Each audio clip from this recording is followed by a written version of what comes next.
Bom dia, gente. Tudo bem com vocês? Hoje a live vai ser sobre Lyon, na França, e eu vou conversar com a Gisele. A Gisele mora lá, é arquiteta como eu, gosta de fazer pão como eu. A gente tem muita coisa em comum. E a gente vai conversar um pouquinho de como que é a vida nessa cidade que não é tão conhecida dos brasileiros, mas que é uma cidade muito importante na França. Ela também já morou em Paris, então vai dar pra gente fazer um comparativozinho. E eu espero que todos gostem. Ela já entrou aqui no Instagram, eu vou convidar ela pra gente poder começar. Oi, Gi. Oi, tudo bem, Leca?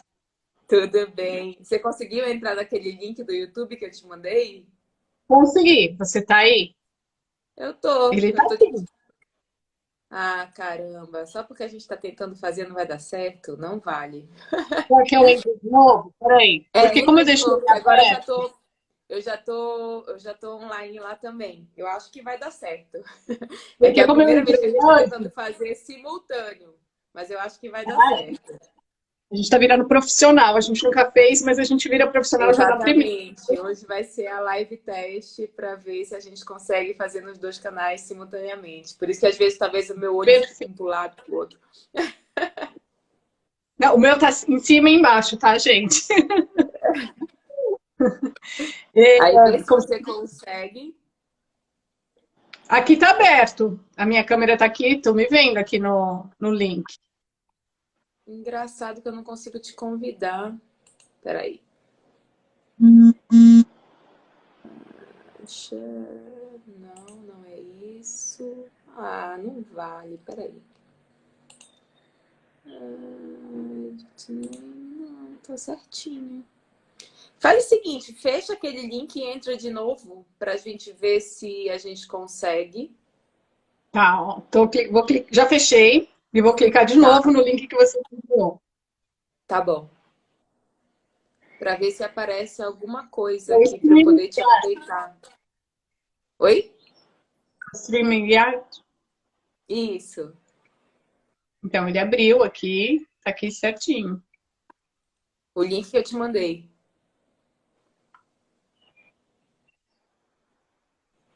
E aí, Ah, enfim, vamos fazer aqui então. Depois a vamos gente lá. tenta. A gente vê. Eu não sei se tem algum outro. É, não tem nada aqui. Não me aparece Era nada. só pra clicar naquele link e já cair, entendeu? Já não. Por algum motivo não deu certo. Mas enfim, a gente tenta depois, numa Uma próxima próxima. vez. É. Ah, poxa, uma pena. Mas então vamos lá. Vamos fazer aqui Então, pelo Instagram e aí depois eu passo para lá, não tem problema. e aí, Leca? Então, vamos começar. Como que você foi parar aí na França? Por que que você foi morar aí? O que que te levou para, o que te levou Então, a Leca, morar aí? coisas da vida, né? A gente, na verdade, eu nunca sonhei em morar fora do Brasil, nunca foi meu sonho. Ao contrário, meu sonho sempre foi conhecer o mundo, mas viajando para casa, que seria Brasil. Então, assim, Aham. eu venho de uma família muito simples, a gente nunca teve essas ambições, nunca, na verdade, nunca passou verdadeiramente, porque eu achava algo impossível. E aí eu Uhum. falei, "Ah, é impossível, eu vou aproveitar a vida e pronto." Mas o meu marido trabalha de uma multinacional e ele viajava muito, né? Aham. Então, chegou um momento em que a empresa falou: escuta, o custo é alto, o ir e vir, gostaríamos que vocês pensassem em ser expatriado, né? Então, existe uma diferença entre ser Aham. expatriado, que depois a gente pode até dar uma explicada, porque tem muita gente que não Aham. entende o que é ser expatriado, por 2 anos para morar na França, em Paris. E essa notícia veio, eu tinha a minha filha tinha 2 anos de idade, eu meio que pirei na batatinha, né? Quando você é sozinha, mala já está pronta, quando? É para ontem, né? Mas quando você tem uma criança, Exatamente. complicam bastante, assim, complica mais na cabeça da gente, né? Da logística. Mas A gente sempre esteve aberto a novos desafios, a gente sempre gostou de conhecer outras culturas, né? Então a gente abraçou, falando, são 2 anos, vão ser ótimos, né? E vamos. Eu não falando nada de francês, o meu inglês era lesco, tesco, que agora é pior que tesco, porque não aprender francês e continuar guardando o inglês.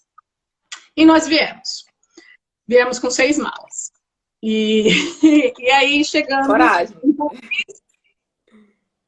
A proposta de 2 anos foi prorrogada para 3 anos, e depois foi prorrogada para 4 anos.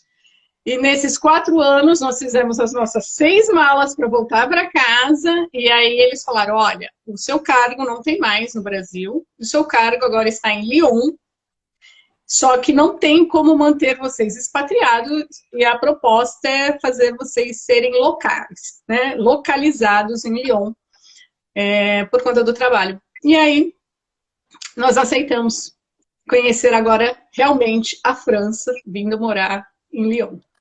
E qual que é a diferença? Que agora eu fiquei curiosa, eu também não sei a diferença de expatriado e, tipo, para ser local. Então, quando você é expatriado, a empresa, ela te dá um pacote. Existe até uma legislação de expatriação no Brasil e no país que você vai morar. Pelos direitos, aquela que valoriza mais, digamos assim, né, que cuida mais do funcionário, do empregado, é a que entra em vigor. Então, o expatriado, por exemplo, ele tem tudo depende, é claro, dos recursos da empresa, né? Do pacote que a empresa vai te oferecer. Mas ela tem que ter um mínimo, e esse mínimo é por lei, inclusive, no Brasil, né? Que você tem que procurar, e você tem lá um pacote mínimo. Nós, no nosso caso, a empresa, ela bancava ajuda de fazer toda a documentação, ela ajudava a encontrar um apartamento para morar, a escola, se eu não quisesse escola pública, se a minha filha fosse estudar numa escola particular, a empresa pagaria. A empresa tem empresas que arcam, né, com o aluguel, com a moradia, qualquer tipo de problemas que você venha a ter, é a empresa que vai te orientar e te guiar. Você tem direito à passagem para voltar para o seu país uma vez, depende das empresas, tem empresas que são 2 vezes, tem empresa que é 1 vez, tem empresas que é quando você precisar, você volta, que é o bilhete de avião. A mudança, se você tiver mudança para levar. Então, são vários benefícios que ajudam bastante quando você é expatriado. E aí, quando você é localizado, aí acabou toda a sua mordomia, você tem que viver do seu salário. Tá, então, é como se fosse mais ou menos, tipo, você sabe que você tem, você continua sendo a sua base no Brasil. Você está ali temporariamente, e enquanto você estiver ali temporariamente, aquela empresa vai estar responsável por você, digamos assim. Por você, isso. E mesmo porque existe uma diferença, porque dependendo da empresa, você não vai ganhar o seu salário no país, você vai ganhar no Brasil. Então, por exemplo, agora, né, com essa diferença do euro e tal, você nem consegue sobreviver fora, né, se não tiver... E tem empresa que ela já transfere o seu salário. Só que o seu salário, ele não é um montante que você ganha no seu país. Então, vamos supor que a pessoa está acostumada a ganhar 10 mil reais de salário no Brasil, aqui ela vai ganhar 1.000. Tá. Porque a realidade, eles não vão pegar, eles vão pegar a realidade do país. Então, o salário mínimo aqui é 1.500 euros net, que eles falam, né, que é assim... Sem os descontos, com os descontos todos, você vai para 1.200. E com 1.200, eles falam que você não vive. Né? 1.200, você precisa ganhar 1.700 para você viver. 1.200 você vive e você e seu marido ganham esse salário, aí você vive bem. Então, na verdade, você sai de um patamar que você está super acostumado no Brasil e você cai numa realidade... que aí você tem que escolher. Ou você fica com as mordomias que você tinha antes, ou você pega isso como um investimento da sua cultura, digamos assim. Sim, daquele prazer que você tem de ter todos os seus desafios, todas as suas dificuldades, todas as saudades, mas que está te proporcionando algo completamente diferente do que você estaria vivendo ali no seu país, né? Culturalmente, principalmente, né? Tá. Pode E outra coisa que você comentou. Oi? Não, é que tem muitas pessoas que falam, eu sou expatriada, mas não tem nenhuma ajuda da empresa. Então, ela não é expatriada, ela está sendo localizada. Então, quando nós fomos, só para fechar, né? Quando nós fomos localizados em Lyon, o meu marido falou, ok, a gente aceita a localização, porém, a gente gostaria que vocês nos ajudassem a encontrar apartamento, a escola, né? E a mudança. E aí eles falaram, ok, com isso a gente fecha o pacote e pronto. E depois caminha sozinha. Então é mais ou Até menos. porque eu acredito que, pelo que eu conheço, pelo pouco que eu conheço assim da França, eu acredito que também tenha muita burocracia aí, né? Para alugar apartamento, para fazer documentação, né? Muita, muita, muita. Realmente, acho que é uma das partes mais complicadas é a moradia. Porque a moradia, você só consegue alugar um apartamento mostrando o seu salário e você tem que. Eles vão pegar o seu salário e vão tirar um Uma terço do seu média. salário. Então, esse um terço, ele é para o aluguel. Então, o proprietário ele vai se resguardar que o seu salário, um terço do seu salário, vai conseguir pagar o aluguel dele. Então, ou Tá. seja, não adianta eu querer alugar um imóvel que eu amei de paixão, que nem no Brasil, se você é aprovado, né, pela Porto, se você é aprovado tudo certinho, você vai lá, vai deixar de comer o filé mignon, vai deixar, vai virar, sei lá, você vai fazer sacrifícios, mas você vai tirar R$ 100 a mais, R$ 200 a mais, R$ 300 a mais para pagar aquele aluguel, porque você se apaixonou, né, pela casa, pelo apartamento. Aqui você não tem essa opção. E Tá. aí, os apartamentos são bons, né, que são confortáveis e tudo mais, eles sempre têm muita procura. Então, sempre tem vários dossiês, né, que são documentação que você apresenta, para que o proprietário e a imobiliária que o proprietário contratou avalie, e aí eles vão escolher entre aqueles qual é o melhor inquilino para alugar. Então, tem que contar com Entendi. muita paciência, a não ser que você seja rico, que você tenha muito, o seu salário seja muito bom, e aí você vai procurar imóveis com valores altos, né, de aluguel, mais altos, e que de repente a procura não sejam tanta, porque já é uma classe um pouco menor de procura, e você não tem dor de cabeça. Mas se você está na faixa da população em geral, aí a coisa complica um pouco, sim. Principalmente estudante. Estudante é difícil, bem difícil. Eu imagino. Porque, como eu te falei, eu tenho uma prima que mora aí, né? Ela mora em Lille. E eu lembro que quando ela se mudou de apartamento, ela é casada com um francês e eles já moravam num apartamento alugado, eles iam se mudar. E aí foi tipo uma burocracia bem grande, assim, tiveram que ir na prefeitura levar papel de não sei o quê, para provar que eram casados, enfim. Teve uma burocracia bem grande para eles simplesmente se mudarem de apartamento. E eram apartamentos similares, assim, não era uma coisa, vamos mudar para um apartamento bem maior e precisa provar que tem renda e tudo mais. Não, era tipo um apartamento similar, é por causa da burocracia mesmo, né? Aí eu já nem sei, porque realmente tem. Quando você é casada com francês, você tem que provar que você não está. Que ele não vendeu, né? Que você não está de contrato apenas para poder alocar. Então, fazem uma parte burocrática meio que para investigar realmente o que está acontecendo ali, né? Sim, Mas sim. a França, eles adoram papel. Ai, como eles adoram papel. Nesse ponto, eu juro, eu agradeço muito a pandemia, porque eles tiveram que informatizar muitas coisas, mas na verdade ainda não funciona. Entendi.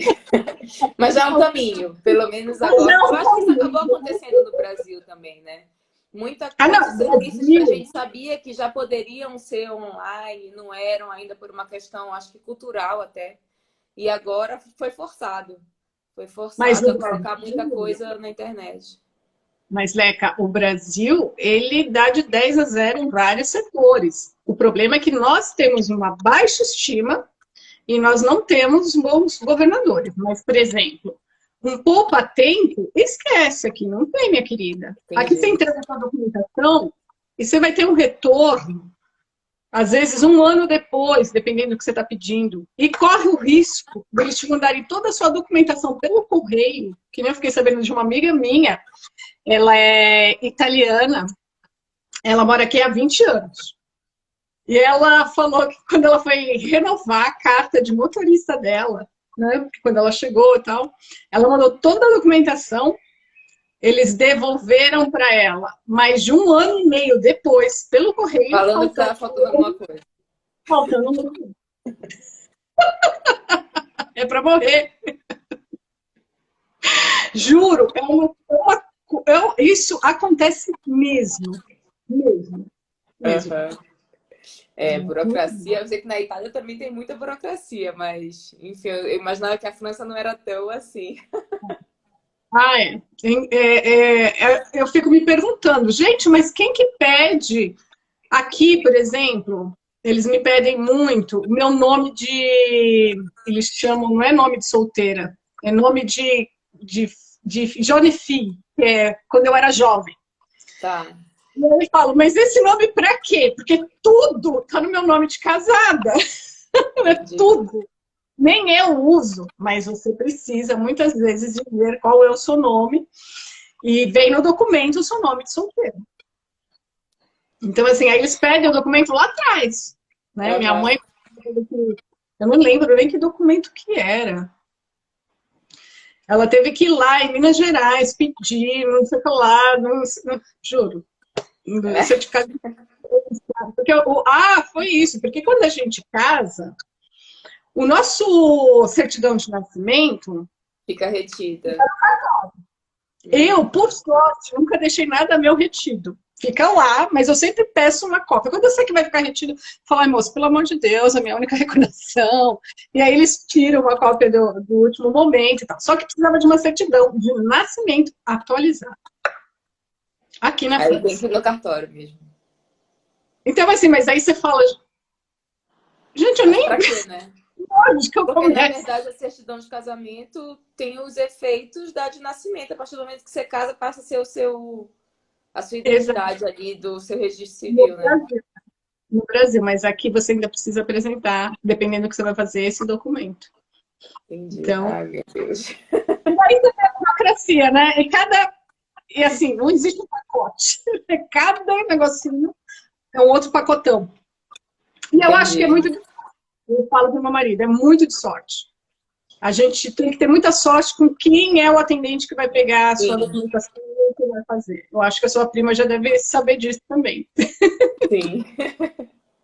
E qual foi a sua maior dificuldade, assim, para se adaptar? Porque você comentou que você não sabia nada da língua. A língua foi a principal barreira ou não?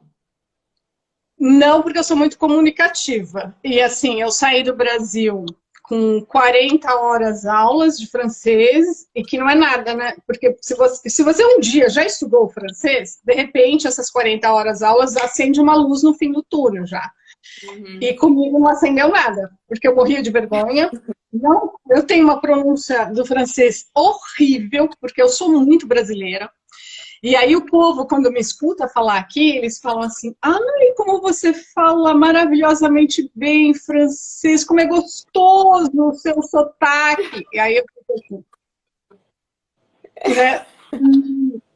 E aí, com o tempo, eu fui me habituando, e é verdade, eles acham super gostoso a forma que o brasileiro fala o francês, principalmente quando ele é carregado que nem o meu, né? Que minha filha fica me corrigindo o tempo todo.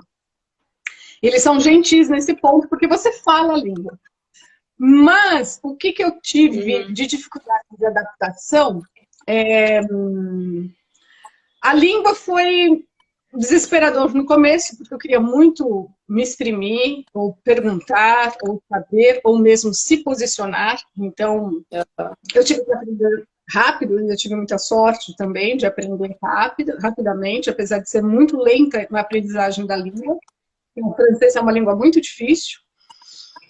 Mas foi... Como é que eu vou te falar? O francês, em Paris, quando você chega num bairro, o bairro que eu fui morar era um bairro maravilhoso, e Paris ela é uma cidade turística.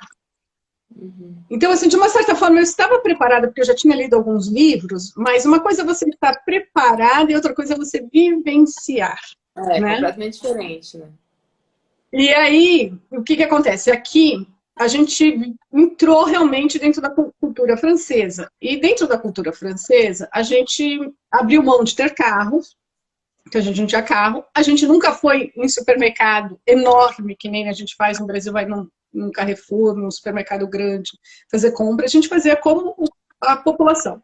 Sai para ir no açougue, sai para comprar o pão, sai para ir no mercadinho para comprar as coisas do dia a dia, vai na feira para comprar frutas, né? Você vai em cada comércio. Eu quero comprar condimentos, eu quero comprar embutidos, né? Eu quero comprar queijo, eu vou no... Só que o que acontece é o seguinte: as pessoas não te conhecem. E você é estrangeiro. Então, para eles, você é turista. Sim. E aí eles vão te pedir qualquer coisa. Porque muitos dos lugares, você não pode escolher o que você quer, que nem a gente faz no Brasil. Não me vê esse, não me vê esse. Aí eu quero aquele ali. Ah, não. A pessoa tem que te conhecer primeiro, senão você vai levar o que ela está pondo ali no pacotinho para você. O que mais me incomodava é que no Brasil a gente tem a lei do consumidor. O consumidor sempre tem razão. Aqui o consumidor é o último a ter razão. E não importa se ele é... Não importa a origem dele. É o último. Você não tem razão em nenhum momento. Então esquece. O cara que está atrás do balcão, ele não precisa te vender para ganhar vida. Eu acho que é esse o pensamento dele, gente. Então é um negócio assim que eu falo, gente, não é possível. Mas não é possível. Né? Eu não posso nem ameaçar que eu vou deixar de comprar ali, porque para ele tanto fez como tanto faz. Quem sai no prejuízo sou eu. Então, assim, aí o que acontece? Você tem que mostrar que você não é turista. Que você é morador do bairro. E como que você mostra indo? Levando alguns produtos não tão bons para casa. Entendi. Então, no começo, assim... Passar por esse crivo aí, né? Então assim, a não ser que você seja apresentada por algum francês do bairro, falar, essa daqui é a fulana, a Gisele, que chegou agora do Brasil, vai morar aqui, tá morando aqui, brará, brará, brará. Aí já muda todo o contexto. Mas senão você tem que ir lá bater sua carteirinha, até o cara falar que você voltou 3, 4, 5 vezes, essa daí não é turista não vai embora não, é melhor começar a passar bons produtos para ela, porque senão vai falar mal da minha loja. É assim. Porque, na verdade... E eu não sei se em Lyon é assim, mas em Paris eu consegui perceber isso, às vezes que eu visitei, que tem muito essa coisa do bairro. Então vai ter o açougue do bairro, tem loja de queijos do bairro, tem onde você vai comprar as frutas. Enfim, tem essas coisas de bairro. Então aquelas pessoas que moram no bairro são as pessoas que frequentam ali sempre. Quando aparece alguém que não são aquelas pessoas do bairro, na cabeça deles, é turista, não precisa nem me preocupar com esse. Dou qualquer coisa, então eu acredito que no início você ficou aí nessa classificação turista e só depois que, opa, ela tá vindo mais vezes, deve morar por aqui, né? Exato, exato. Eu tenho até histórias engraçadas, Leca, porque eu tenho uma grande amiga que eu falo que é a minha alma gêmea, né? Minha irmã europeia, né? E a gente se conheceu em Paris, eu tive muita sorte de conhecê-la no começo, ela já morava em Paris há 14, 15 anos, casada com um francês, é uma espanhola, vinda da Itália. Então ela tinha muita paciência comigo no começo. Uhum. E tinha uma fromagerie numa rua super, super turística. É uma rua super gostosa que chama Rue Claire, que fica no 7M, que é perto da Torre Eiffel. Uhum. E tinha uma fromagerie super grande, onde todo mundo parava para comprar queijos, turistas para fotografar e tal. E aí, um belo dia, acho que foi a segunda vez que eu fui nessa fromagerie, e eu não conhecia queijo nenhum. Gente, eu ficava assim, eu olhava... Tem milhares de tipos, né? Eu só queria um queijinho de Minas. Porque você fica bloqueada, você não sabe falar a língua, você não conhece aquele tanto de queijo, né? Então, o que a gente sai do Brasil conhecendo o quê? O brie, o camembert, né? Uhum. Exato. Então, assim, os básicos. Então, eu falei, vou comprar um brie, um camembert, né? Vou pedir o que a gente conhece no Brasil, né? Uhum. E aí eu fui lá dentro da loja do espaço, e uma mulher de trás do balcão começa a falar comigo em francês. E aí ela fala assim, Tipo, eu entendi o que ela falava assim, a sua filha está na mesma classe do meu filho, na escola. Porque minha filha foi para a escola pública, pequenininha, e eu olhava para a cara dela. Eu não sabia nem quem era ela, nem quem era o filho dela. Porque a minha filha chorava muito de manhã cedo para ir, que foi uma adaptação muito difícil para ela nos 3 primeiros meses, então eu não via ninguém. Eu falava, minha Nossa Senhora, quem é essa mulher? E aí ela falava, porque a professora e tal, não sei o quê, e você é de onde, né? E há quanto tempo você chegou? Eu falei, acabamos de chegar, né? E tal. Eu sei que ela foi tão simpática que eu virei para ela e falei assim, olha, eu queria comprar queijo, mas eu não sei comprar queijo. E aí ela falou assim, mas que tipo de queijo? Eu falei, alguma ideia. Né? Assim, aí eu falei, o que o francês come? Que é Não, qual que é o queijo que o francês come no dia a dia? O que eles mais comem? E ali ela foi me dando aulas, né? Ela já me vendeu um comté, um brebis, que a gente nunca mais deixou de comprar esses queijos, que são realmente os queijos que os franceses consomem. Eu sempre fui muito bem tratada nessa fromagerie, inclusive por todos os funcionários, porque quando ela começou a falar comigo, todos os outros 3, 4 que trabalhavam lá cresceram, eles davam risada, tentavam me comunicar e já perceberam. E aí, ok. Então, sempre que eu ia lá, eu saía com ótimos cases, maravilhosos. E essa minha amiga de 15 anos, que consome bastante, ela sempre ia numa outra fromagerie, muito mais cara, porque ela falava que a qualidade do queijo era muito melhor, e que era um outro atendimento. E um dia eu fui fazer uma raclette, e convidei essa minha amiga, vamos almoçar uma raclette um domingo em casa. Fui lá na fromagerie, virei para Ana e falei, Ana, eu quero fazer uma raclette. Eu não sei fazer raclette, não sei nem por onde começa. Ah, você tem um aparelho? Não, não tem problema, eu te empresto. A gente empresta o aparelho. Que hora você vai fazer a raclette? Eu falei, pro horário do almoço. Ela falou, então você vai vir buscar que horas? Aí eu falei, sei lá, umas 11h30, meio-dia, meu marido vem buscar. Aí ela falou, tudo bem. Leca, meu marido foi buscar a tábua de queijo, tudo que ela ia se preparar, assim. Veio um negócio, gente, que se a gente fosse pagar, sei lá, quanto que ia custar, porque assim, ela pôs tudo fatiadinho e punha uma plaquinha, queijo tal, queijo tal, queijo tal, queijo tal. E assim, tudo explicadinho, numa tábua de madeira, a coisa mais linda, embalada com celofane, a coisa mais linda. Ela falava, ela falou assim pra ele, vocês usam tudo, depois me devolve, não tem problema. Quando essa minha amiga, que era casada com um francês, há mais de 15 anos morando lá, que ela olhou, ela falou, não, mas peraí, como é que você consegue? Você está tendo assessoria aí. Como é que vocês conseguem isso? Eu falei, eu não sei também, não me pergunta, não faz pergunta difícil. Por isso que eu falo, é muita sorte, entendeu? E assim...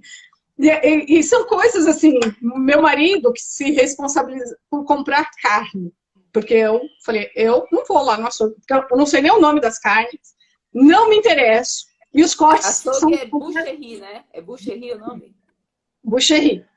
E os cortes são outros, então assim, eu quero comer um contrafilé, ou uma alcatra, eu não sei. Diferente. É outro corte, então meu marido que gosta, sempre, todo sábado, ele ia lá, comprava e a gente congela, ou a cada 15 dias ele ia, na verdade, no açougue. De tanto ele ir, o proprietário do açougue já o conhecia, né? E uma vez meu marido viajou, eu queria fazer uma carninha e tal, fui lá no açougue, e meu marido falou, você compra assim, assim, assado. Quando eu fui, pedi pro homem, e aí ele falou assim, mas qual que é a espessura? Você não compra carne igual no Brasil, meio quilo de contrafilé, 1 quilo de acém. Não, aqui você compra por tranche, por pedaço. Ou quantas pessoas vão comer? 2 pessoas? Aí ele vai tirar 2 pedaços de carne. Você não tem, a não ser que realmente, muito específico, você falou que era 1 quilo, que era peça. Né? Uhum. Mas aqui é por trancha que chama. É trancha. Então, por exemplo, quantas fatias de presunto você quer? 2, 3, 4, né? Não é que nem o Brasil, né? E aí o homem fez umas perguntas mais técnicas, que eu olhei para ele e falei, moço, ó, o senhor me desculpa, eu não sou mulher de comprar carne, quem compra é meu marido, ele que vem aqui todo sábado, e eu não sei como que ele pede. Aí ele, mas quem é Quem seu é o seu marido? marido? Aí eu descrevi meu marido, ele falou, ah, não, ele tá doente? O seu marido tá doente? Faz, foi mais de uma semana que ele não vem aqui, e a senhora que tá vindo, e tá tudo bem com ele? Aí eu fui, eu falei, ah, meu marido já é famoso e não tá sabendo. Então, assim, existe um carinho muito grande, uma troca muito legal, mas você tem que conquistar isso e tem que ter sorte, né? Então, Sim, assim, de uma sim. certa forma, eu posso dizer que a gente teve sorte. E em Lyon foi a mesma coisa, sim, mas que você já E conhecia a língua, já foi mais fácil, né? ah, é, né? Aí quando a gente já chegou aqui, a gente já estava, né? Já tinha sido apedrejada de todas as formas na cruz, se a gente pode dizer assim. Então foi fácil. Mas Lyon, na verdade, assim, saindo de Paris, tudo é mais fácil. Uhum. Lyon, eu não percebi em nenhum momento essa diferença entre um turista. Turista, demora. Então, assim, o atendimento, não tivemos isso, não tivemos esse choque, eles tratam todo mundo como morador mesmo, porque quem, turista, vai estar mais em Paris, então para eles, se você está aqui, você tem a porcentagem é maior de você ser morador. Uhum. As pessoas são muito mais simpáticas, muito mais abertas a te receber, eles têm um prazer, né, de ter alguém na cidade deles, assim, digamos. É diferente de Paris. Paris, Uhum. o parisiense ele pensa que Paris é para eles e acabou, entendeu? E você é turista e vem, conhece, tchau, né? E as outras É. cidades não, as outras cidades já são um pouco diferentes, né? Já pensam um pouco diferente. É óbvio que se você vai para uma cidade muito interiorana, aí você corre o risco das pessoas te olharem com aquela cara assim, quem é você? De onde você vem? Por que você está aqui? Mas, Aí você tipo tem assim, que ir conquistando o espaço aos poucos, né? que nem caipira, aquele pessoal da roça que de repente vê uma pessoa de São Paulo, né? Então aquele olhar assim, tipo, já vê logo que você é estranho. Você mal chegou, pisou na cidadezinha, já tá todo mundo torcendo o pescoço sabendo que você não é dali. É muito engraçado isso. A minha mãe, ela não nasceu no Brasil, ela nasceu em Portugal, né? E ela nasceu numa cidade que hoje tem 500 habitantes. Quando ela nasceu, sei lá, tinha 1.000. Então ela, tipo, tá diminuindo cada vez mais, assim, a cidade. É uma aldeia, na verdade. E aí, os meus planos pré-pandemia era casar nesta cidade.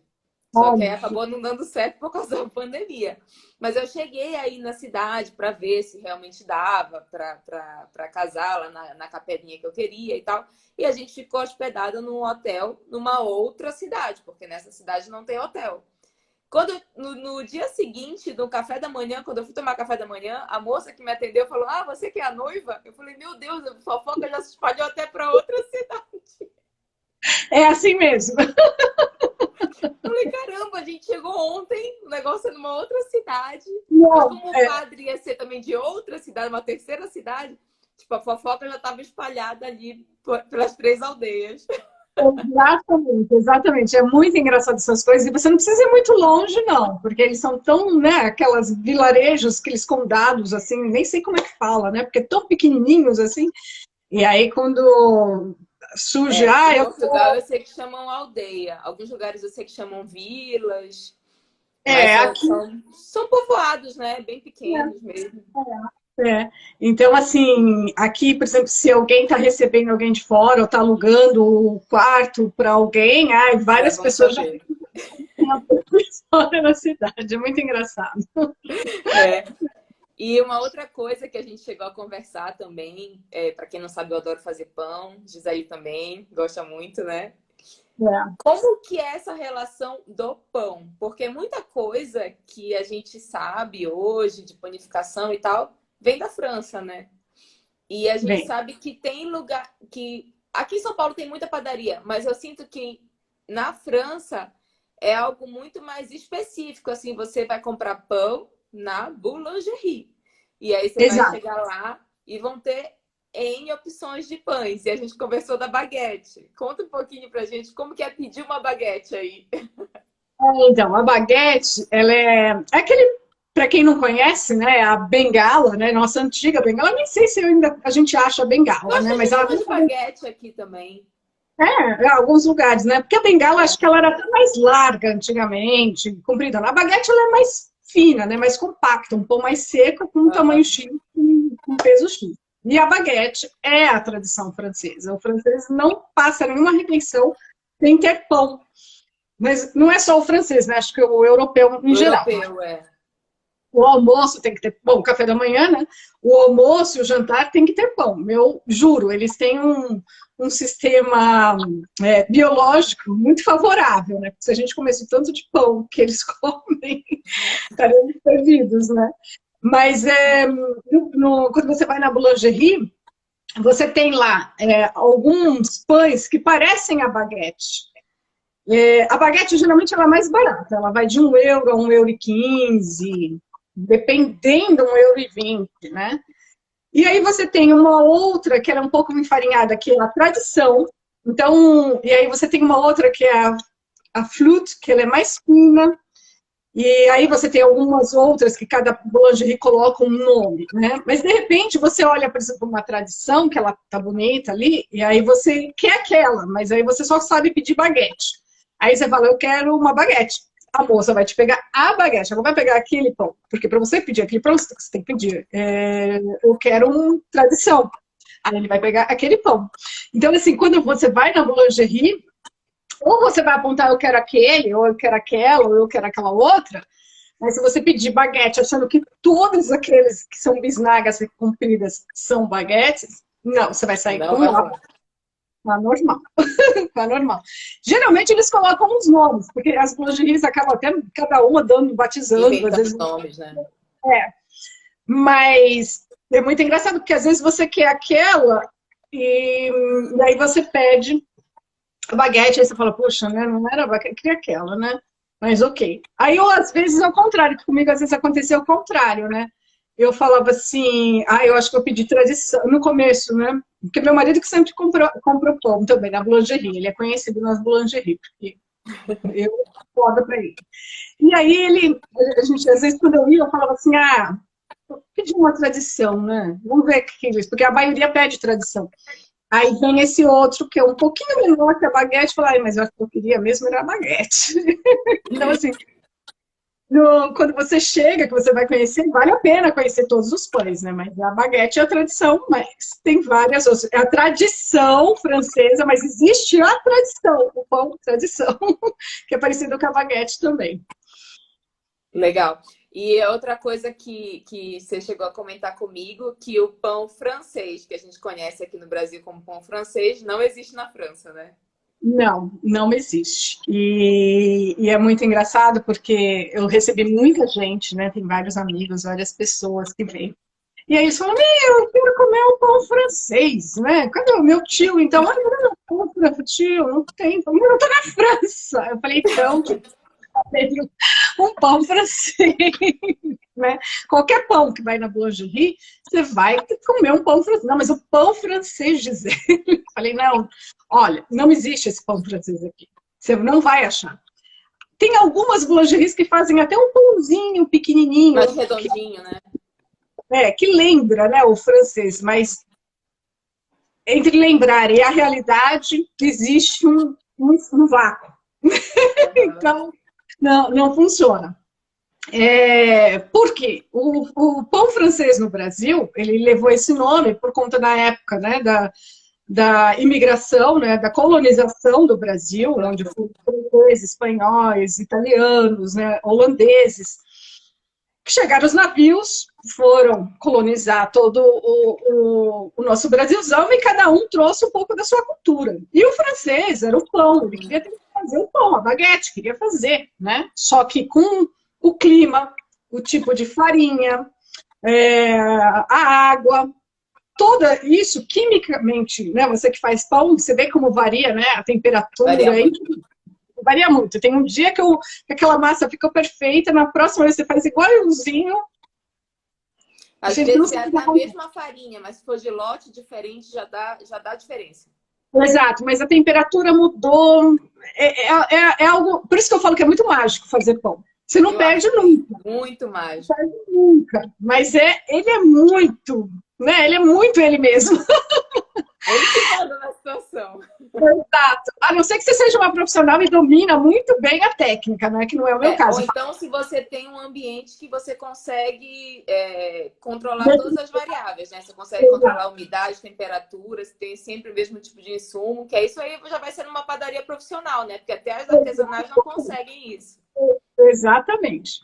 E aí tentaram de várias formas, o pão ficava duro, o pão quebrava o dente, vários, né? Vários, até chegarem a essa básico do pão, Forma. do farinha, água e o sal, né? Porque é essa a base.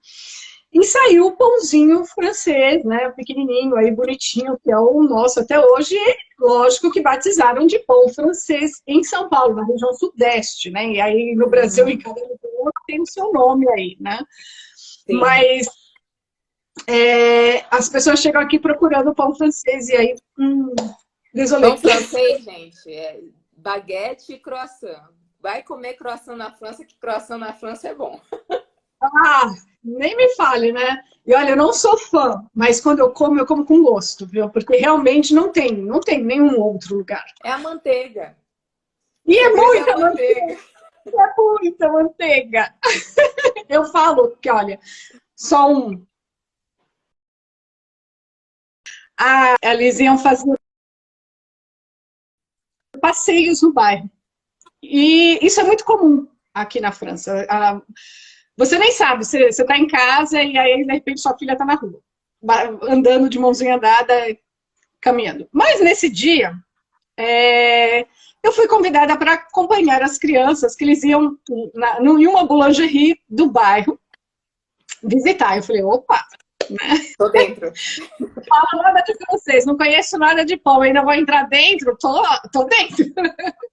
Juro que quando eu entrei, né, fui acompanhando e tal, eu passei por uma mesa e tinha, assim, uma placa dessa espessura, assim, Manteiga. do tamanho de formas, sabe, de assadeira, de bolo. E várias, assim, que quando eu olhei, eu achei que era massa, porque eles fazem várias coisas na boulangerie. Uhum. Eles não fazem só pão, né? Eles fazem uma parte que é Uhum. patisserie, né? Que é Patisserie. bolo, né? Uns docinhos e tal. Eu falei, nossa, que massa lindas, né? Nossa, que massas perfeitas, porque elas eram perfeitas, né? Só que eu passei de rabicho de olho, olhei e falei, nossa, que massas, né? Fui no outro setor, eles apresentaram, tal, tal, tal. Quando eu voltei, aí eu vi a embalagem, a pessoa desembalando, né? Isso que eu achava que era massa, que era Presidente, a marca Presidente. Gente, era manteiga. Mas quando eu vi aquilo, eu falei, nunca era manteiga de tu. Assim, sabe? Assim, era enorme as formas, as assadeiras de manteiga. Então, dali dá para você ter uma noção de como vai manteiga, né? Mas é muito bom no croissant. Inclusive, eu acho que no Brasil, eu acho não, já vende essas manteigas em placa que são específicas para você fazer croissant, mas são bem caras e leva muita manteiga mesmo. Muita. O segredo é a manteiga, tem que ser manteiga boa, né? Porque senão você vai estar comendo aquilo, você vai só sentir a gordura se a manteiga não for boa. E aí, outra coisa, a gente fala só do croissant, porque é o que o brasileiro está. Que é o que foi vendido para o Brasil, o croissant. Né? Na verdade, alguém viajou para a França e fez do croissant a coisa. Mas o pão au chocolat, que na verdade depende da onde você vai, ele não é conhecido como pão au chocolat, ele é conhecido como chocolatine, né? Que é o pão. Eu só conhecia como pão de chocolate. Aí depois eu vou fazer um videozinho rápido só explicando o que é o pão au chocolat de verdade francês e o que é o chocolatinho. Uhum. E que também é feito à base dessa massa do croissant. E também tem um outro, que não sei se você conheceu quando você veio aqui, que é o pão au raisin. Que em alguns lugares é de passas, né? De passas. Então, dependendo da boulangerie, ele é maravilhoso. Ele é muito bom. Realmente muito bom. Então, são esses três gourmandises que a gente fala, né? Essas Viennoiseries. que, Viennoiseries. que, que assim, tem que vir e tem que comer. E aí depois dá o seu veredito final. O que É você muito acha? bom.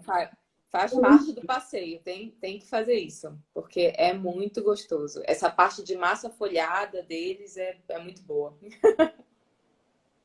É uma delícia. E o custo de vida? Você conseguiu sentir muita diferença de quando você morava em Paris para Lyon? Você conseguiu ver essa diferença? Porque a gente sabe que Paris é caro, pelo menos para visitar. Para morar na França, para viver na França, Paris é a cidade mais cara. O preço do metro quadrado é muito mais alto, por exemplo, para você alugar ou para você comprar, é extremamente alto. Então, por exemplo, Lyon, ela é um pouco mais que a metade do preço, porque Lyon está crescendo muito cada vez mais, é uma procura cada vez maior para vir, porque você tem qualidade de vida, custo de vida, melhor custo de vida. Então, em Paris, que você mora num apartamento de 40 metros quadrados, pagando um aluguel, em Lyon você vai morar num apartamento de 80 metros quadrados. E não acha absurdo morar em apartamento de 40 metros quadrados, porque tem muitas famílias que moram em Aham. apartamentos de 40 metros quadrados, ou em estúdios. Então, é normal isso em Paris, é tudo muito pequeno. E em Lyon você já tem um pouco mais de flexibilidade. Porém, como na França tudo vai, égalité, o seu salário em Paris, ele sempre vai ser um pouco mais alto do que o seu salário em qualquer outra cidade, porque eles fazem tudo de acordo com o custo de vida local. Ah, entendi. E Mas, também. se você se você está em Paris e você ganha um pouco mais, isso não quer dizer que você vai ter condições de ter qualidade de vida. Até Essa é porque Paris é uma cidade que foi planejada, tanto que ela é dividida, né, em 20 arrondissements, que... Ah, se é arquiteto, você sabe. E a aí é um caracolzinho. Então ali é pequeno. Teoricamente, assim, é pequeno. Paris é pequena. para Só eles é que enorme. acabou crescendo fora dos 20 arrondissements, né? Tem praticamente, tipo, outras cidades. E você já não está mais em Paris. Porque Aí você não tá Paris, mais em Paris. Mas Paris dentro acaba sendo muito caro que você não tem mais para onde crescer, né? e aí, o que a gente vai chamar de periferia, né? Gente, essa periferia é assim, 12 quilômetros do centro de Paris, 11 quilômetros, você já está na Porque periferia. esses 20 arrondissements é pequeno, né? Sim, não é grande.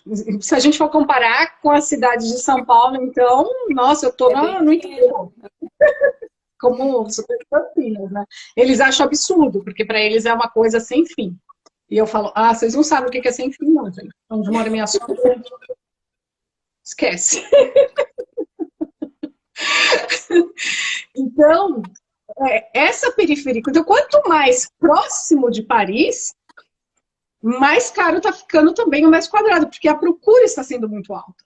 Porém, Sim. agora, com a pandemia, Leca, uma coisa que aconteceu muito, teve um pouco de êxodo dos bons bairros, dos bairros mais caros de Paris, porque com o teletrabalho, né, que é você trabalhar em casa, né, o home office, permitiu as pessoas a se mudarem, Uhum.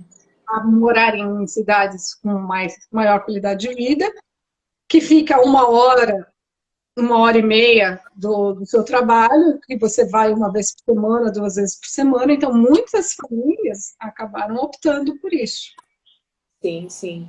Isso aconteceu aqui em São Paulo também. Eu conheço pelo menos 2 pessoas que tomaram essa decisão, sabe? Foram morar no interior, morar em casa, para ter qualidade de vida, pensando nos filhos, e por causa do teletrabalho, tipo, isso foi possível. Porque São Paulo também, se você não organizar muito bem a sua vida aqui dentro da cidade, é impossível, né? Porque aí você vai perder muito tempo no trânsito, enfim.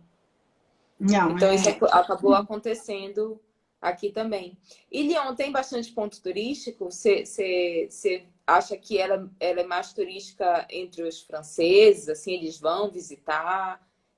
Os europeus vão? Como é que é? vão. Eles vêm bastante para cá, vão não, né? Eles vêm bastante, vêm visitar.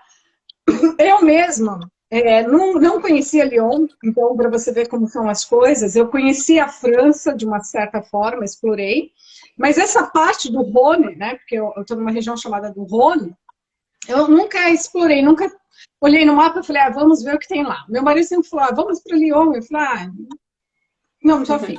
E aí, na verdade, era assim, meu anjo da guarda falou, não precisa ir agora, não precisa gastar dinheiro para ir agora, você vai ter todo o tempo para conhecer.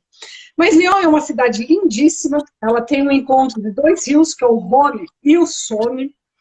Ela é uma cidade que teve muita influência italiana, porque os banqueiros italianos vieram para cá, então são vários prédios coloridos. Ela foi a capital da seda da França, após a Revolução Francesa. Então, assim, ela tem toda uma história dos canus, que eram os fabricantes da seda, os produtores da seda. Ela tem toda uma história no contexto como cidade. Ela é uma cidade que existe, na verdade, há mais de 40 anos antes de Cristo. Nossa, então é bem antiga mesmo. Ela era uma das primeiras cidades que eles falam, né, da Gália, né, que eram os romanos deram nome a esse vilarejo aqui, porque por conta da localização. Então, assim, ela é uma cidade extremamente histórica e de coisas assim que até hoje eu ainda tenho que descobrir, né? Eu morando 4 anos em Paris, nunca ouvi falar em trabule. E aí cheguei aqui em Lyon, fui saber que era trabule. Trabule é você atravessar as casas por dentro, os prédios por dentro, para cortar caminho. E tudo isso por quê? Por conta da guerra, das revoluções, né? Então, é muito gostoso, porque você descobre coisas que você fala, gente, nunca ouvi falar nisso, não sabia disso. Então, ela tem bastante, ela tem um turismo bem acentuado nesse sentido, que eu mesmo não sabia. E poucos brasileiros sabem. Porque, querendo ou não, quem vem para a França é Paris, aí vai ver o Mont Saint-Michel, né, que é na Bretanha, aí vai ver os castelos, e aí vai ver Nice, né? Então, assim, vai ver as áreas dos vinhos. Isso quando você Provence. vem várias vezes, né? Que é Provence, né? Que é a região de Nice. Quando você vem, que é normal, né? A gente não consegue fazer tudo numa única viagem. Sim. Mas eu sempre falo, né? Que se você está vindo para a França e tiver a oportunidade de fazer alguma coisa fora desse pacote tradicional, ou que você já veio, já conhece algumas coisas e quer continuar conhecendo, gente, fica em Paris, lá os seus 3, 4, 5 dias, depois você pega um trem, que é 2 horas para chegar em Lyon, fica em Lyon, de Lyon você consegue fazer um bate e volta, por exemplo, para Marseille, que é 2 horas, você passa um dia em Marseille, você volta para Lyon. Depois você vai para uma cidade linda chamada Annecy, que é aqui do lado, fica 1h20 de carro, que é maravilhosa. Você vai para Chamonix em 1h20 também de carro. Você vai para Genebra, que fica a 2 horas de trem, se você quiser, ou a 1h30, 1h40 de carro. Ela é extremamente super bem localizada na França. Eu sempre escutei isso, mas nunca entendi. E eu só fui entender. Central, né? Ela é do lado, então eu estou do lado dos Alpes. Se você quer ver neve, em menos de 1 hora você está na montanha vendo neve, esquiando. Então, assim, ela é super bem localizada. E é por isso que os romanos escolheram essa situação também na época para fundar uma pequena civilização por conta da localização geográfica dessa região. E todo mundo me falava isso, nossa, você vai morar em Lyon, você vai adorar, é um lugar estratégico na França, perto de tudo, você vai poder aproveitar tudo. E a gente aproveita realmente muito mais, nesses 2 anos e meio que eu estou aqui, a gente fez muito mais coisas do que nos 4 anos em Paris. Só para você ter uma ideia. Você sabe que teve uma época que eu queria fazer intercâmbio na França. Meti isso na cabeça, acabou não rolando. Mas eu ainda tenho isso na cabeça. Eu acho que ainda tem que estar lá. E aí, eu falei com uma amiga que mora em Paris já há mais de 10 anos. Eu falei, Irema, o que você acha? Eu tô na dúvida para que cidade eu vou. Você acha que eu vou mesmo para Paris e tal? Ela falou, Leca, Paris é maravilhoso. Tipo, você vai ter várias opções aqui de conhecer, viagem. Então ela falou, mas eu acabei de voltar de uma cidade que eu acho que você vai gostar muito, exatamente por ela ser central e por ela ter muita coisa de arquitetura, de história. E aí ela falou de Lyon. E Olha só. que ela tinha ficado apaixonada por Lyon, e era exatamente isso, que ela falou, se você quiser ir para o sul da França, você tá próxima. Se você quiser ir para Paris, você tá perto. Se você quiser ir, tipo, esquiar, se for na época de inverno, nos Alpes, você tá perto. É muito bem localizada e é uma cidade, ela falou, uma cidade muito gostosa, assim, de se passear, de se andar, que os franceses chamam de flanar, né? Flaner. Planar. Dar uma planada, vamos, né, vamos dar uma passeada por aí, vamos caminhar, assim, né? E é isso. Que é uma das coisas mais gostosas de se fazer quando você viaja, porque é, tipo, tudo bonito. Pelo menos em Paris é Gasta assim, eu nenhum senti assim. dinheiro, não gasta nada, gente, eu acho o máximo, né? Porque a gente. E não cansa, né? Porque a França, como um todo, ela é maravilhosa. Quem não acha ela maravilhosa são os parisienses. Porque eles acham que Paris é Paris, o resto é moche, que é feio. Então eu falo sempre assim, gente, como vocês são pobres de espíritos, né? É triste, choca isso, né? Porque não cansa de ver beleza. Cada canto tem uma coisa, você sempre descobre um negócio, você olha as fachadas, né? Você olha, dos prédios, né? Então, assim, é uma riqueza sem fim. Enfim, você não dá conta. Não dá Sem conta. contar na comida, né? Que eu, pelo menos, acho bem gostosa, assim. E é Então, aquilo, é muito. Você pegar um baguete, um queijo bom e vai pro parque, tipo, pronto, tá feito o o passeio, pé né? do rio, o que é a borda do rio, né? Ou do borda do Sena, se você está em Paris, ou aqui do Sônia ou do Rhône. É fantástico, né? Porque você está com um bom queijo, nem se, pode ser péssimo o pão, mas você vai estar com certeza com um bom queijo, mesmo que seja comprado no supermercado de pacotinho. Sim. Um jambon, né, que é um presunto Parma, por exemplo, que no Brasil custa o olho da cara, né? Então, assim, são esses pequenos prazeres que quando você vem como turista, vale a pena. Mas Lyon, ela é também a capital da gastronomia da França, porque quando você é turista, é a pior desgraça do mundo. Na verdade, não, a São os pior famosos desgraça, pega turista, né? Você acaba ficando com uma impressão que não é a verdadeira. mas na verdade, Leca, a pior desgraça não é ser turista. A pior desgraça é você morar no país. Porque quando você é turista, tudo é divino. É maravilhoso. Você entra num restaurante, o cara pode estar te servindo qualquer coisa. Mas para você é divino, gente. É divino. Porque Tem você país. está viajando, você está ali na França. É maravilhoso. Mas uma vez que você aguça o seu paladar e que você começa a conversar, a Vai ter que comer mais ficar exigente. aí você começa a perceber que o cara que está te servindo aquilo ali não é digno daquele do estabelecimento, dessa, dessa fama francesa pelos pratos, não é digno. E isso você vê muito em Paris. É incrível. Tanto é que a gente nem ia mais em restaurante em Paris para não ficar chateado. Falar, Para se não se tiver comida, eu frustrar. como na minha casa, entendeu? E sem contar que é mais caro. Aqui em Lyon, os pratos são muito mais baratos e você come muito bem. Muito, muito, muito bem. Tirando, já vou dar a dica, quem vem em Lyon para depois me matar, não vai pedir fritas. Porque aí você tem que ver bem aonde você vai pedir, gente. Porque a primeira coisa que eu cheguei aqui, aí eu morrendo de fome, meu marido também, a gente batendo perna, procurando as coisas e tal. Aí eu passei em frente de um restaurante, estava lá. Vou traduzir em português, mas não era bem assim, mas era isso. Franguinho frito, franguinho grelhadinho com fritas. Eu falei, ai, aqui, vamos comer. Gente, o franguinho até ia, assim, mas não era frito, ele era meio cozido. Mas a fritas era encharcada de óleo, mas de uma forma. E depois a gente foi descobrir que essa é a fritas lyonense. Tem vários, e assim, é até difícil falar 3 lugares, viu? Tem Fala aqui. mais, então. Não consigo nem falar o nome dos restaurantes, porque realmente são bons, né? A parte turística de Lyon é no Vieux Lyon, que é a cidade velha de Lyon. Você saindo um pouco dali, mesmo ali, que é bem turística, você encontra vários... Tem uns restaurantes que eles chamam Bouchon Lyonnais.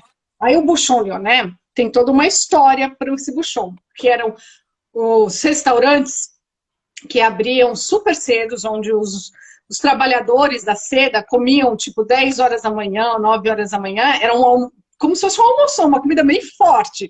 Mas tudo que você imaginar, do porco, do boi, tudo se comia. Então, assim, são comidas bem fortes. Então, dependendo do que é desse Bouchon, ainda existem alguns tradicionais, são poucos, cada vez menos, e uns que dizem que é Bouchon, mas não é mais um Bouchon Lyonnais. Mas você encontra bons restaurantes, e aí, se você é daquelas, adapta a experimentar de tudo um pouco, né?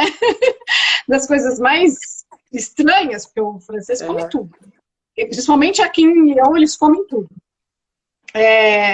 Existem, mesmo nessa região, que é a velha Lyon, super turística, tem bons restaurantes que você come super bem, que é diferente de Paris. Sim. Então, assim, mas não vou nem citar nomes, porque realmente são muito bons. E agora, com a pandemia, eu só espero que eles consigam sobreviver e reabrir, né? Porque muitos também acabam fechando, né?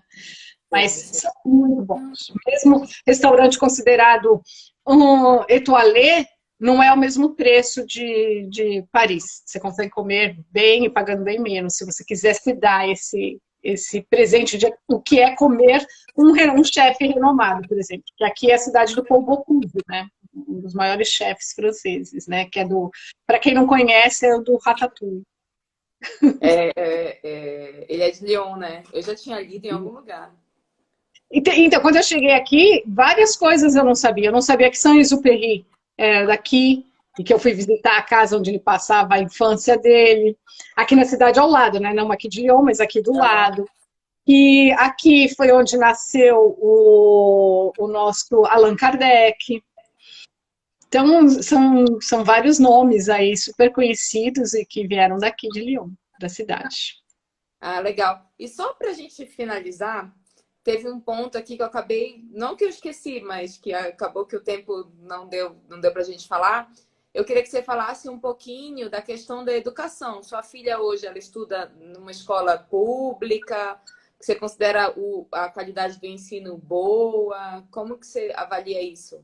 Olha, eu vou te falar, eu considero a qualidade de ensino maravilhosa, isso porque os franceses dizem que já caiu bastante. Mas uma coisa que eu entendi também é que depende do bairro que você mora, né? Então, dependendo do bairro que você mora, a qualidade, a frequentação da escola já muda bastante em relação ao ensino. Mas eu acho que, de um modo geral, o que eu posso dizer é que ainda é superior ao nosso país, ao Brasil. Quando eu cheguei em Paris, a minha filha foi para o maternal. O maternal, sei lá, é como se fosse o jardim, porque aqui a criança ela tem que ir para a escola a partir dos 3 anos de idade. A Sofia chegou com 2 anos e 9 meses e ela já foi, porque a escola começa em setembro aqui. Então, ela fazia 3 anos no final do ano, então ela já chegou indo direto para a escolinha. Então, é o maternal, que é o petit section, moyenne e o grande section, e depois eles vão como se fosse para a primeira série, mas aqui não é a primeira série, existe um curso preparatório para a primeira série. É como se fosse a alfabetização daqui, assim. Começa já um pouco na grande section, e depois eles vão para esse curso preparatório, que é a alfabetização como um todo, para ir para o primeiro ano, né? Então, isso é coisa de francês, né? Mas eles adoram colocar as coisas. Mas quando eu fui visitar a escola, porque como é escola pública, você consegue colocar seu filho na escola pública a partir do momento que você tem endereço. Se você não tem endereço, você não consegue matricular o seu filho. E não adianta você falar, eu quero aquela escola pública lá. Não. É a escola pública de acordo com a distância do seu endereço. Não está vinculado ao seu endereço. Se você mora no meio, entre 2 escolas, e que você acha que essa escola aqui é melhor, você não pode escolher ir para lá se o seu número da sua casa compete a essa escola. Então, quando eu fui visitar a escola, eu tinha na minha cabeça a escola pública como as escolas do Brasil. Né? Você não acha muita informação pela internet, então falei, bom, Mas ela vai para a escola pública, meu marido falou assim, a empresa ofereceu a escola particular, e eu quis entender, né? Como funcionar? Não, eu quis entender por que da particular, por que da pública, e aí quando eu entendi que o francês, os filhos dos franceses vão na escola pública, então uma pouca porcentagem que vão nas escolas pagas, né? Principalmente quando você mora num bom bairro, eu falei, não, ela vai para a escola pública. Eu não quero uma vida paralela, eu quero me integrar na sociedade. Então ela foi para a escola pública. Quando eu visitei, que eu entrei, eu vi, só de ver a área que eles tinham para brincar, eu falei, gente, quanto custaria uma escola dessa no Brasil? Assim, não teria condições de pagar jamais uma escola pública, uma escola privada, com as condições que oferecem. Quando a Sofia entrou, a trouxa da mãe, né?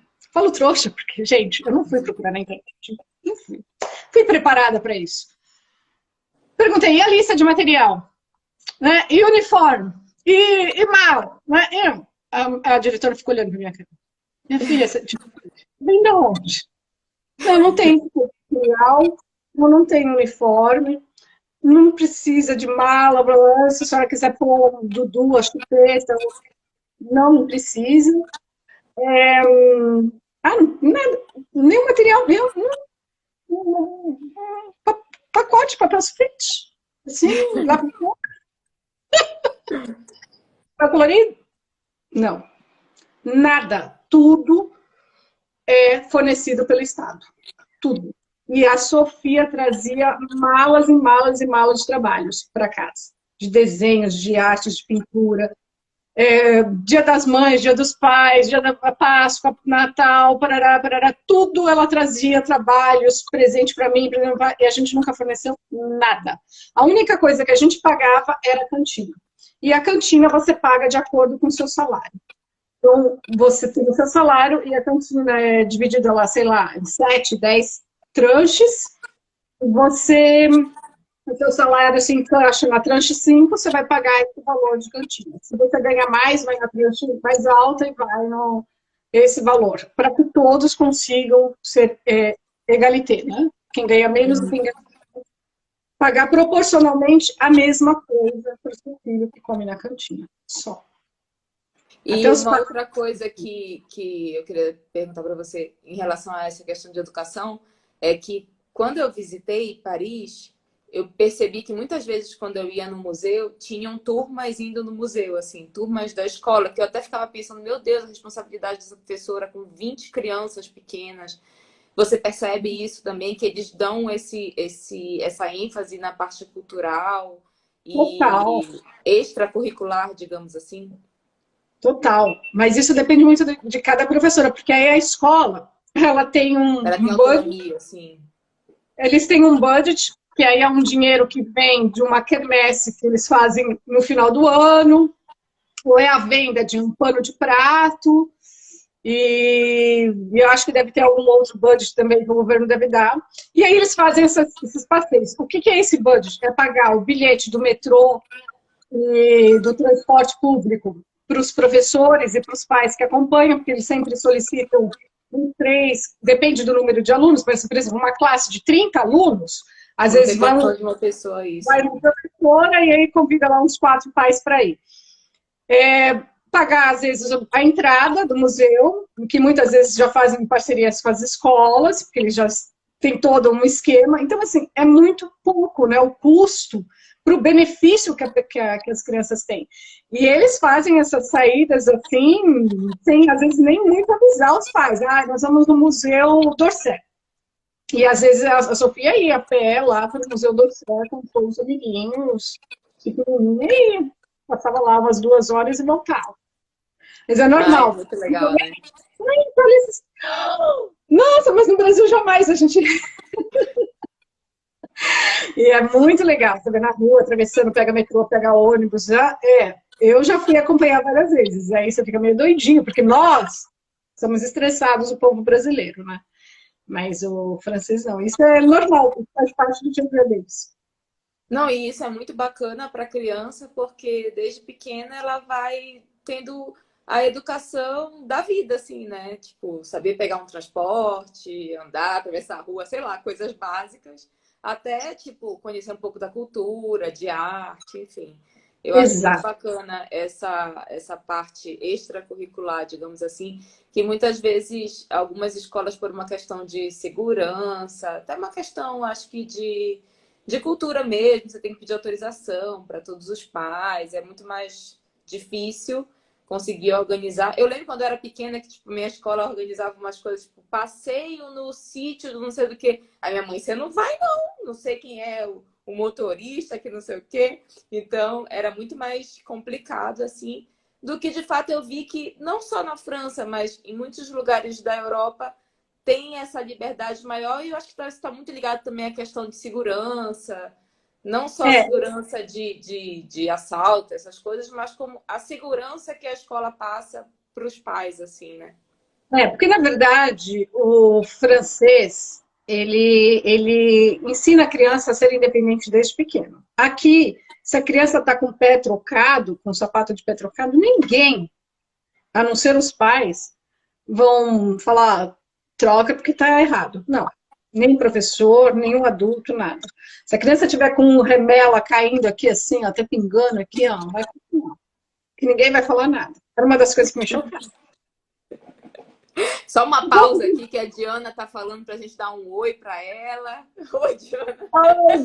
Gente, na verdade, Oleca, era uma das coisas que vai que corta de novo, a gente não vai ficar mais uma hora, mas Não, não, até porque eu tenho coisa para fazer. eu Vai acho lá. que várias pessoas devem ter escrito alguma coisa aí, alguma questão, perguntas e tudo mais. Aí eu vou pedir para depois, você vai colocar no IGTV, né?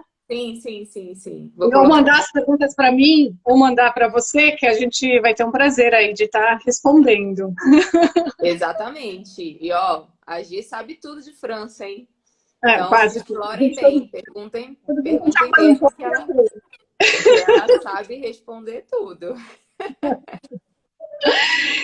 Então, e aí as crianças elas já são assim. A Sofia ela tem um irmão mais velho, né? Que tem 17 anos, hoje ela está com 9 anos. E você vê que ela tem atitudes muito mais independentes do que ele, porque a cultura é diferente, né? Beijo, Mona Lisa. Ah, é, Mona. Senão depois eu apanho. A Bela Beijo pra também tá Bela, aí. filha da Mona também.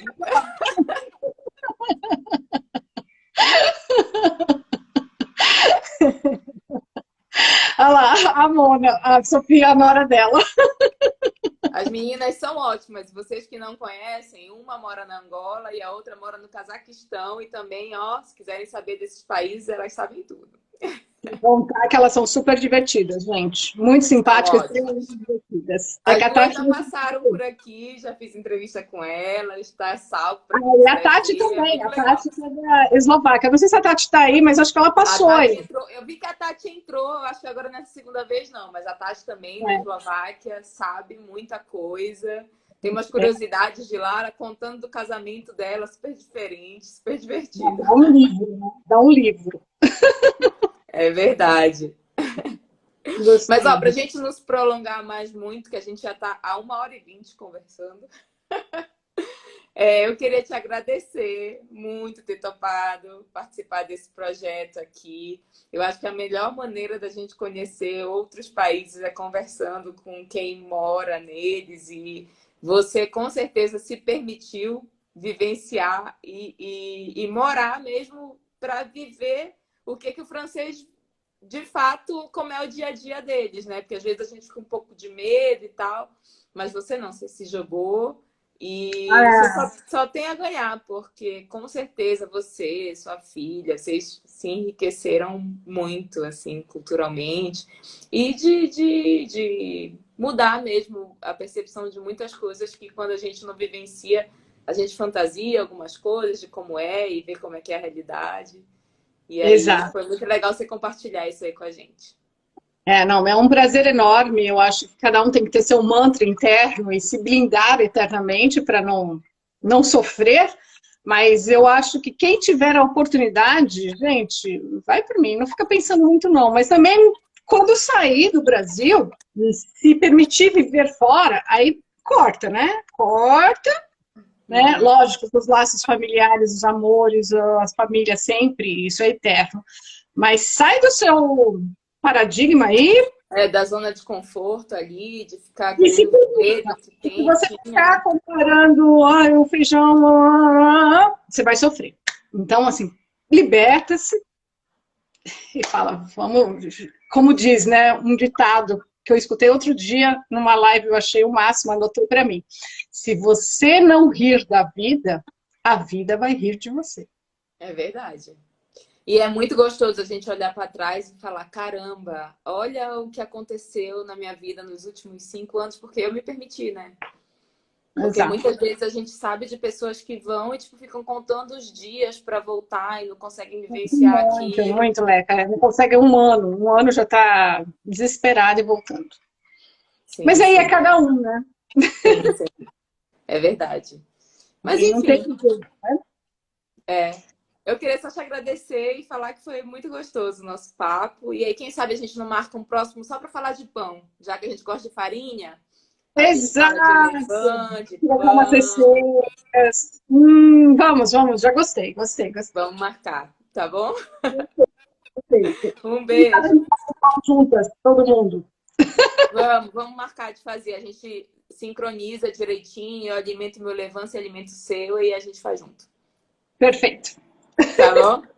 Gente, um beijo enorme a todos aí. E não esqueçam, escrevam aí ou escreve direto para mim ou para a Lé, que a gente uma vai caixinha de responder. pergunta, abre também no seu story, que aí se for aparecendo a gente vai respondendo. Perfeito, ótimo. Tá bom? Ótimo. Beijão. Beijo, minha bela. Tchau, tchau. Tchau, tchau.